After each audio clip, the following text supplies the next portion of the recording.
నమస్తే, నేను మీ కుప్ప పద్మిని. ఇన్నాళ్ళు మీ సపోర్ట్‌ని నాకు అందిస్తూ, మీ ప్రేమని నాకు అందిస్తున్న ప్రతి ఒక్కరికి కృతజ్ఞతలు. ఇప్పుడు చూడబోతున్న ఈ వీడియో కూడా ఖచ్చితంగా మీకు ఉపయోగపడుతుంది. లైక్, షేర్ అండ్ సబ్స్క్రైబ్ చేసి మీ ఇష్టాన్ని అలాగే మీ సపోర్ట్‌ని నాకు అందించండి. అలాగే ఈ వీడియో పట్ల మీ అభిప్రాయాన్ని కామెంట్ సెక్షన్‌లో కామెంట్ చేసి నాకు తెలియజేయండి. నమస్తే. Welcome to our channel. నేను పద్మిని. ప్రస్తుతం మనతో పాటు ప్రముఖ ఆధ్యాత్మికవేత్త, వాస్తు జ్యోతిష పండితులు, numerologist, shamanic healer doctor Rajavardhan గారు ఉన్నారు. మాట్లాడదాం. నమస్కారం అండి. నమస్తే అమ్మా. ఎలా ఉన్నారు రాజవర్ధన్ గారు? బాగున్నామ్మా. మీరు బోర్డు మీద రాసినట్టుగానే మే 1వ తారీఖు నుంచి అవునమ్మా. గురువు మారబోతున్నారు. మేషరాశిలో నుంచి సహజ ధన స్థానంలోకి గురువు గురువు వెళ్ళబోతున్నారు. వస్తున్నాడు. అవునమ్మా. సో 12 ఏళ్ల తర్వాత డెఫినెట్లీ 12 ఏళ్ల తర్వాత మళ్ళీ వృషభంలో. గురువు అనేది వృషభ రాశిలోకి వస్తున్నారు. మళ్ళీ అక్కడికి రావడానికి 12 ఏళ్ళు పడుతుంది. అవునమ్మా. నర్మదా పుష్కరాలు కూడా మొదలు నర్మదా, కాబోతున్నాయి కాబట్టి సో చెప్పండి, అసలు ఏంటి గురువు మార్పు వల్ల ఎట్లా రిజల్ట్స్ ఉంటాయి? 1 ఇయర్ పాటు అక్కడే ఉంటారు. అవునమ్మా. సో ద్వాదశ రాశులకు కూడా ఎట్లాంటి రిజల్ట్స్ ఉంటాయి అనేది ఒక్కసారి తప్పకుండా. 1వ తారీఖు మధ్యాహ్నం 1 గంటకు మేషరాశి నుంచి వృషభ రాశిలోకి మారిండు. అయితే కృతికా నక్షత్రం 2వ పాదంలోకి వస్తుండమ్మా. అది సహజంగా 2వ స్థానము, కుటుంబ స్థానము, ధనస్థానము, వాక్స్థానము. పాకిస్తాన్. వాక్స్థానము శుక్రుడు లగ్జరీ. అవును. అందులోకి మళ్ళీ ఇంకొక గురువు ఉమ్. ఆ, అవును. బృహస్పతి అన్న ఉమ్. గురువు అన్న ఉమ్. వస్తున్నాడు. ఆయన దైత్య గురువు, ఇద్దరు ఈయన దేవగురువు. ఇద్దరి కలయిక కూడా అద్భుతమైన ఫలితాలు అందరికి ఉండబోతున్నాయి. ప్రజలందరికీ. అందరికి ఉండబోతున్నాయి. Right. అది చాలా సంతోషించే విషయము. అయితే ఒకంత మరి భయానికి కూడా గురవుతూ ఉన్నారు కొద్దిగా కొంతమంది. ఉంటుంది, అందరికి కాదు, అందరికీ. కొందరికి కొన్ని రాశులు. కొన్ని రాసులు అయితే వాళ్ళు రెమెడీస్ చేసుకుంటే సాల్వ్ అయిపోయేటువంటి అవుతాయి. పరిస్థితి. కొన్ని రెమెడీస్ ఉంటాయి. మనము ఇప్పుడు ఇది గురువు 1 ఇయర్ ఉంటుండు. ఉమ్. ఈ 1 ఇయర్ వరకు రావు సింహ మీనంలోనే, ఉమ్. కేతువు కన్యలోనే, ఉమ్. శని వచ్చి కుంభంలోనే ఉంటాడు. ఉమ్. ఈ 4 గ్రహాలు 1 ఇయర్ పాటు అక్కడే ఉంటాయి కనుక ఉమ్. అందరికి ఉమ్. ఆ ప్రభావము తప్పకుండా ఉంటుంది. ఉమ్. అది ఎలా ఉంటుంది అనేది మనం ఒక్కొక్కటి చూద్దాం. ఖచ్చితంగా. అయితే ఇప్పుడు 12 ఏళ్ల క్రితం కూడా గురువు అక్కడే ఉన్నారు. వృషభ అంతకు ముందు 12 ఏళ్ల క్రితం కూడా గురువు అక్కడే సేమ్ ఉన్నారు. అంతే అమ్మా. కానీ ఒకటే రిజల్ట్స్ ఇస్తారండి గురువు? లేదమ్మా, ఇప్పుడు కలయిక వేరే ఉంది కదా. వేరే ఇప్పుడు కలయిక వేరే ఉంది. కలయిక. అవును. ఇప్పుడు కుంభంలో శని ఉన్నాడు. ఉమ్. 12 ఏళ్ల క్రితం ఇంకో రకం. ఎక్కడో ఎక్కడో ఉన్నాడు. ఉంటాడు. అవును. అవును. మిగతా రావుకేతులు కూడా వేరే చోట. కాంబినేషన్ ఎప్పుడు కుదరదు. ఉమ్. ఉమ్. ఎప్పుడు కుదరదు. ఇవాళ ఇదే కొత్తది అంతే. అవును. మళ్ళా వచ్చే 12 ఏళ్ళకి అది ఎలా ఉంటుంది అనేది Definitely. అది వేరే ఉంటుంది. శని ఇంకెక్కడో ఉంటారు ఎక్కడో కదా. ఉంటుంది. ఉమ్. రావు కేతువులు ఉమ్. శని ఉమ్. మార్పులు ఉంటాయి. ఉమ్. ఇప్పుడు ఉన్న పరిస్థితిని బట్టి ఉమ్. ఈ 2024 మే 1 నుండి మళ్ళీ మే ఉమ్. సుమారు సుమారు 1 ఇయర్ ఉమ్. 25 వరకు ఉమ్. మనము వీళ్ళకి ఎలా ఉంటుంది 12 రాసుల వారికి అని మనం ఒకసారి అందరి అన్వయించుకుందాము. పరిశీలిద్దాం. వాళ్ళకు పరిశీలించి వాళ్ళకి ఏదైనా రెమెడీ చెప్పొచ్చు, ఉమ్. వాళ్ళకి ఏదైనా మంచి చెడు అన్ని మాట్లాడుకోవచ్చు. తప్పకుండా. మరి మొదలు పెడదామా? తప్పకుండా. మరి జన్మలోకి రాబోతున్నారు గురువు. అవునమ్మా. వృషభ రాశి వృషభ వారికి రాశి. ఎలా ఉండబోతున్నాడు వీళ్ళకి? వృషభ రాశికి ఆ, అభివృద్ధి మిశ్రమ ఫలితాలు అని చెప్పాలి. మిశ్రమంగానే ఉంటుంది. మిశ్రమంగా ఉన్నది. ఎందువల్ల? చెప్తాను. ఉమ్. ఇప్పుడు వృషభ రాశి వారికి ఆరోగ్యం బాగుంటుంది. ఉమ్. విద్యార్థులకు తగినంత ఉమ్. అభివృద్ధి ఉంటుంది. ఉమ్.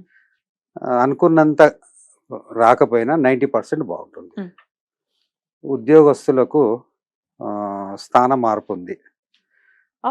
ఉంది. కొద్ది అభివృద్ధి ఉంటుంది, గుర్తింపు ఉంటుంది. ఎందుకంటే వృషభంలో గురువు ఉన్నందున వారికి గుర్తింపు ఉంటుంది. వాళ్ళ మాట చెల్లుబాటు అవుతుంది. మంచి ఆలోచనలు, మంచి తెలుసుకోవాలని జిజ్ఞాస బాగుంటుంది. ఉమ్. దశమంలో శని, ఉమ్. 11th లో రాహు. 11th లో రావు కనుక ఇంకోటి పంచమంలో కేతు. కేతు. పిల్లల పట్ల కొద్ది శ్రద్ధ వహించాలి. వీళ్ళకు అంటే వృషభ రాశి వాళ్ళ పిల్లలకి, వాళ్ళ పిల్లలు వాళ్ళ సంతాన విషయంలో శ్రద్ధ వహించాలి. కొద్ది జాగ్రత్తలు తీసుకోవాలి. ప్రొఫెషన్ లో మార్పులు ఉంటాయి. ఎందుకంటే దశమంలో శని కనుక స్వస్థానంలో ఉన్నాడు. ప్రొఫెషన్ లో మంచి అవకాశాలు కొద్ది మార్పు ఉంటుంది. లాభాలు రావు, బాగుంటుంది. లాభాలు రావా? లాభస్థానంలో రావు. ఆహా, లాభస్థానంలో రాహు. లాభస్థానంలో రావు గనుకమ్మ ఉమ్. మంచిగానే ఉంటుంది. ఉమ్. కాకపోతే గురువు ఇంట్లో ఉన్నాడు గనుక ఉమ్. కొద్దిగా ఆలోచించే విషయము. ఉమ్. అది అమ్మవారి సాధన పూజ చేసుకుంటే కొద్దిగా కలిసి వస్తుంది. ఉమ్.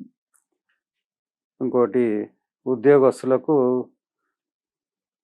పర్వాలేదు. అంటే 100% కాకుండా ఒక 70% మార్పు వస్తుంది, అభివృద్ధి ఉంటుంది. వ్యాపారస్తులకు కూడా కొత్త కొత్త ఆలోచనలు, కొత్త కొత్త పరిచయాలు కూడా ఉంటాయి. గురువు ఇప్పుడు వృషభంలో ఉండు కనుక కొత్త పరిచయాలు, మంచి పరిచయాలు, దానివల్ల మేలు జరుగుతుంది. వ్యాపారస్తులు బాగానే ఉంటుంది. సినీ రంగ నాయకులకు కూడా ఇప్పుడు శుక్రుడులు గురుడు కలవడం వల్ల వాళ్ళకు కూడా మంచి గుర్తింపు, మంచి అవకాశాలు, అవార్డులు కూడా రావచ్చు వృషభ రాశి వారికి. రాజకీయ నాయకులకు 50-50 వాళ్ళ దశ అంతర్దశ పరిశీలించి బేస్ చేసుకొని కూడా చూడాలి. కాకపోతే మంచి 50% పైన అయితే బాగుంటుంది. ఆరోగ్యం పర్వాలేదమ్మా. ఆరోగ్యం పట్ల ఏమి ఇబ్బంది లేదు, బాగుంటుంది. ఇప్పుడు కుటుంబ స్థానంలో ఉన్నాడు కనుక ఏదైనా ముఖ్య పనులు చేయాలనుకుంటే కుటుంబంలో సంప్రదించి చర్చించి నిర్ణయాలు తీసుకోవడం వల్ల మేలు జరుగుతుంది. వాళ్ళ సొంత నిర్ణయాలు కొద్దిగా ఆలోచించి ఆచితూచి కుటుంబంలోని పెద్దలను లేదా భార్యాభర్తలు వాళ్ళ అందరిని కలిసి నిర్ణయం తీసుకోవాలి. అతి ముఖ్యమైన పనులు. రెమెడీస్ అంటారా? ఇప్పుడు రెమెడీస్ ఏం చేసుకోవచ్చు మరి? ఇప్పుడు గురు చరిత్ర ఆరాధన వీళ్ళకి చాలా బాగుంటుంది. ఇప్పుడు గురువే ఉన్నాడు కనుక వృషభంలో గురు చరిత్ర పారాయణము చేసుకుంటే చాలా ఉత్తమం. వీళ్ళు డైమండ్ పెట్టుకోవచ్చు, స్టోన్. ఒకవేళ జన్మజాతకంలో ఒకవేళ శుక్రుడితో ఇబ్బంది పడే పరిస్థితి ఉంటే మరి డైమండ్ ఆఫ్ చేసుకోవచ్చా? అది సంప్రదించి చేసుకోవాలి. కొద్దిగా సూచన తీసుకోవాలి. దత్తాత్రేయ ఆరాధన బాగుంటుంది. గురువుల బ్లెస్సింగ్ తీసుకోవడం బాగుంటుంది. చతుర్ముఖి రుద్రాక్ష వేసుకోవడం బాగుంటుంది. శనిగలను దానం చేస్తే బాగుంటుంది వీళ్ళకు. ఏ గురువారం చేసుకుంటే సరిపోతుంది. రైట్ అండి. ఎటుకేలకు మంచి ఇయర్ గానే చూడొచ్చా? 70% బాగుంది. 70% మంచి ఇయర్ గానే చూస్తున్నారు కాబట్టి గురువు యొక్క ఆరాధనని విశేషంగా చేసుకుంటూ ఈ వృషభ రాశి వారికి ఈ ఇయర్ మొత్తం కూడా బాగుండాలని మనస్ఫూర్తిగా కోరుకుంటూ ఇక నెక్స్ట్ ఎపిసోడ్ లో మిథున రాశి గురించి తెలుసుకుందాం. నమస్కారం అండి.